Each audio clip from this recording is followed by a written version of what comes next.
Барлығына сәлем достар. Тынық мұхитының оңтүстік бөлігінде найзағай астында жұмбақ арал жасырынған. Көптеген жылдар бойы теңіз адамдары бұл жұмбақ аралды айналып өткен. Ал тікұшақпен жақындай бергенде соқтығысқа ұшыраған.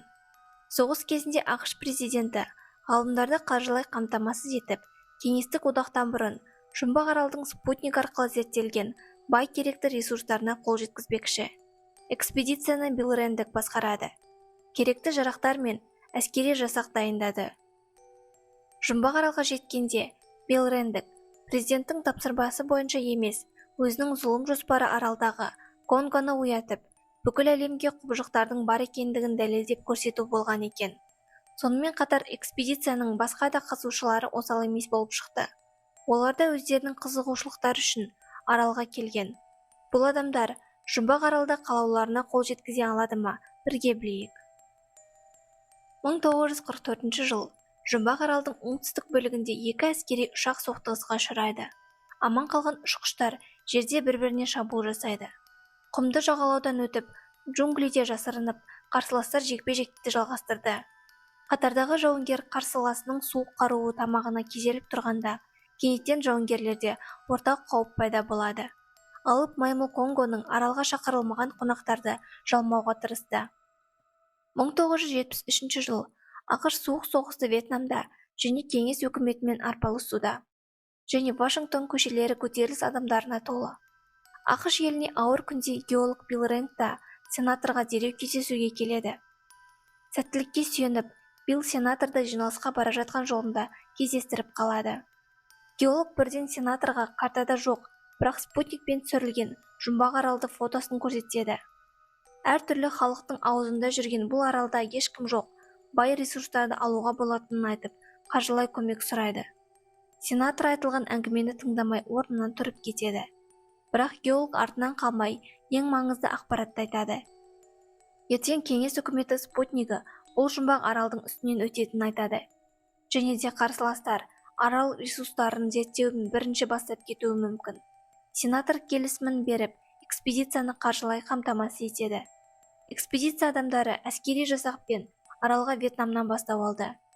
Әскери отрядты ақш елінің соғысты уайымдап жүрген Престон Паркет басқарды.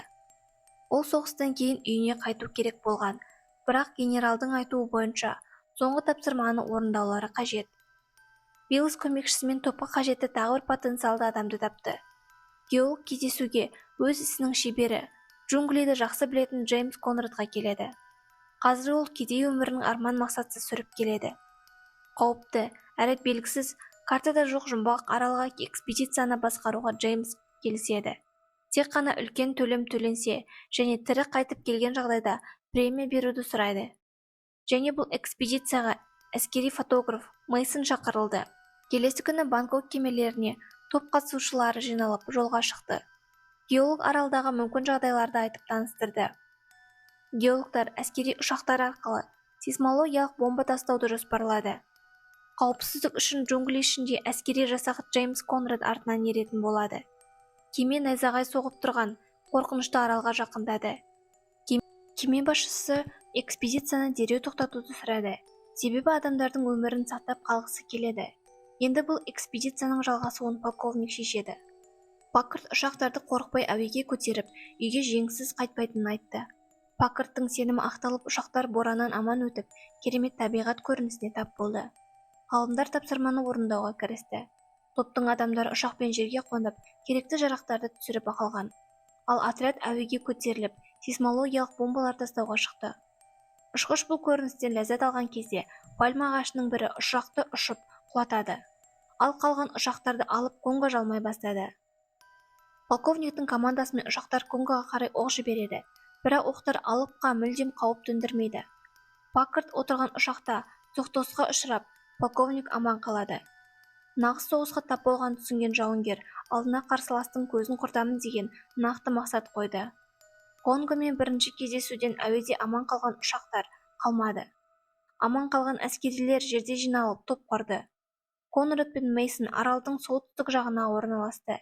Кәсіпқой ізкесуші аралдың солтүстік бетіне жол ашпақшы. Себебі 3 күннен кейін арнайы жасақ қайта адамдарды алып кетуі тиіс.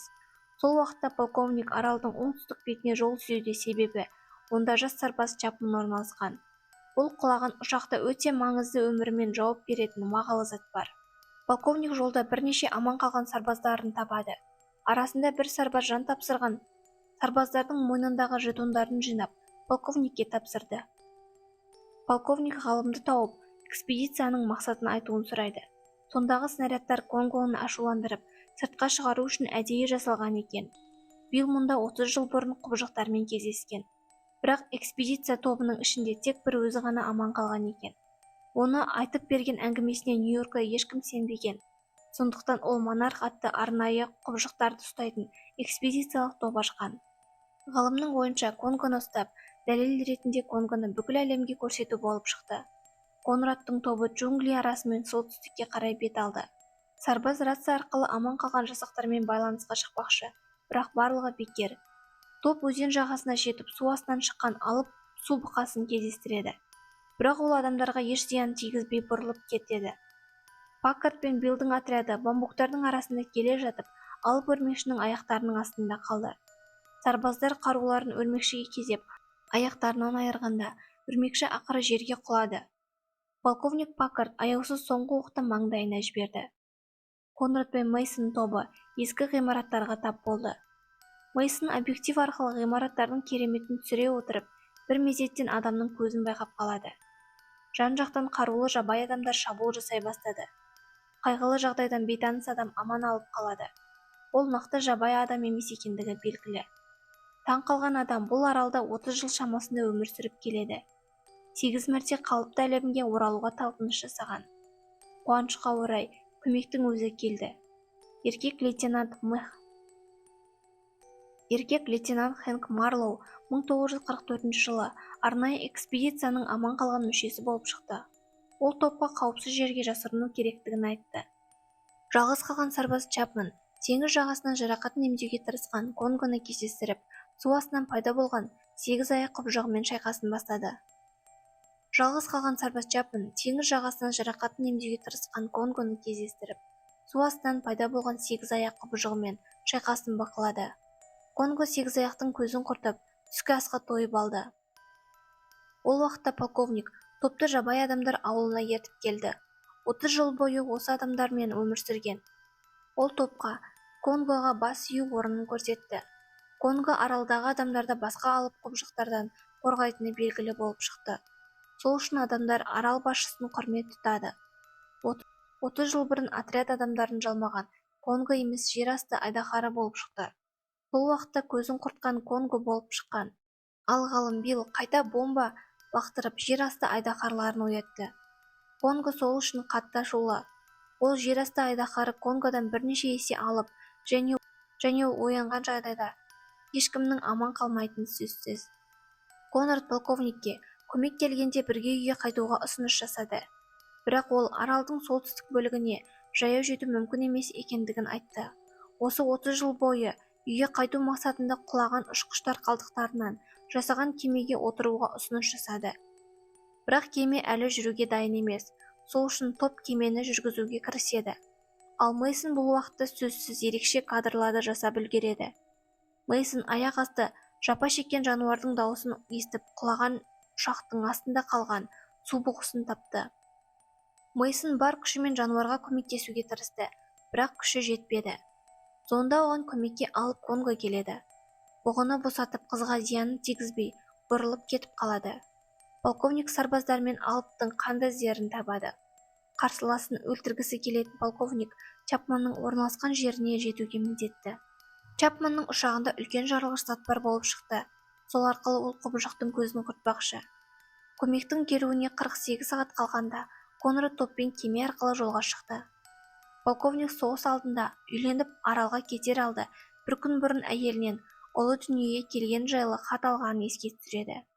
Басқа әлемде отбасы оны күтуде ма белгісіз. Сарбазға байланыс орнатып полковникпен сөйлесуге мүмкіндік туды. Олар 2 километр жақын маңда орналасқан болып шықты. Конрад оларды жолай алып кетпекші. Олар жағада кездесіп, Конрад солтүстікке жол тарту жайлы жоспарды жеткізді. Ал полковник кері қайтып, жалғыз қалып қалған сарбазды алып кету керектігін айтты. Алып Айдаһар жайлы ойлана отырып, Конрад полковникпен келісуге тура келді. Қысқа үзілістен кейін топ жолға шықты. Конгтың ата-анасынан қалған ескі сүйектерге тап болады. Сүйектерге жеткенде айналаны жасыл түстес ауа метан шарпыды. Темекі шеккен сарбаз жарылысқа себеп болды. Сол уақытта Айдаһар құбыжық пайда болып, аузынан Чапманның жетонын шығарады. Топ Алып Айдаһарға тап болады. Ғалым Билл болып жатқан жағдайды дәлел ретінде фотоға түсіріп тұрғанда алғашқы болып жан тапсырды. Топ жауызға оқ атып аман қалуға тырысып жатқанда Мейсон ауаға от ашып, Алып жауызға бет алды. Алып Айдаһар өртке оранып ақыры жан тапсырды. Полковник топқа артқа қайтуға ұсыныс жасады. Қатыгез полковник сарбазды құтқару керектігі жайлы айтты. Конрад оған жауап ретінде Чапманның жетонын көрсетті. Сол кезде полковникке шынайы сарбаздың ұшағына барудың себебін ашып айтты. Полковник жарылғыш затқа қол жеткізіп, Конгоның көзін құртып осы соғыста жеңіспен қайтуға мақсат қойғанын айтады. Арада сөз талас пайда болып, полковник Конгоның аралдың қорғаушысы екендігіне сенуден бас тартады. Конрад полковниктің есі ауысқанын түсініп, кемеде күтетіндерін айтады. Полковник келісіп сарбаздарын алып жолға шықты. Топ жарылғыш заттарды тауып түнге қарай Конгоға тұзақ құрды. Бірінші жарылыспен Паккарт Конгоны өзіне қарай шақырды. Көз алдында Алып Конго пайда болды. Паккарт теңізге от лақтырды. Онда жанармай толы болып тұр. Айнала өртке оранып, Конго өртене бастады. Бірақ ол өрттен шығып бірнеше сарбаздарды көзін құртып, әлсіз күйде полковниктің алдына құлады. Ол сарбаздарына жарылғыш снарядты дайындауды сұрады. Сол мезетте Конгоны аман қалу үшін Конрад тобы пайда болады. Олар есі ауысқан Паккартты тоқтата алды. Бірақ енді одан да қауіпті Алып Айдаһар пайда болды. Барлығы аман қалуға тырысып қашып жатқанда тек полковник намысшыл күйде жан тапсырды. Топ кемеге қарай қашып барады, бірақ Алып Айдаһар ізден қалар емес. Көмекке Конго қайда келіп, Айдаһарға шабуыл жасады. Конгоның қасында әлде қайда әлсіз болғандықтан, оны Айдаһар кеменің үстіне лақтырып жібереді. Конго темірге оратылып қозғаусыз қалды. Топ Айдаһарға оқ жіберіп жатқанда Мейсон ракетница арқылы Айдаһардың миына дәл соққы жіберді. Бұл іс-әрекеттер Конгоға темірден босатылып шығуына уақыт береді. Конго Айдаһарды ақыры басын жұлып жеңіске жетті. Адамдардың қауіпсіздікте екендігіне көз жеткізіп, алып кетіп қалады. Аман қалғанда көмек келетін нүктеге жетіп қалды. Олар бір-біріне аралдың құпиясы жайлы мүлдем жақ ашпауға уәде береді. Полковник Хэн Марлоу ұзақ жылдан кейін отбасына қайта оралады.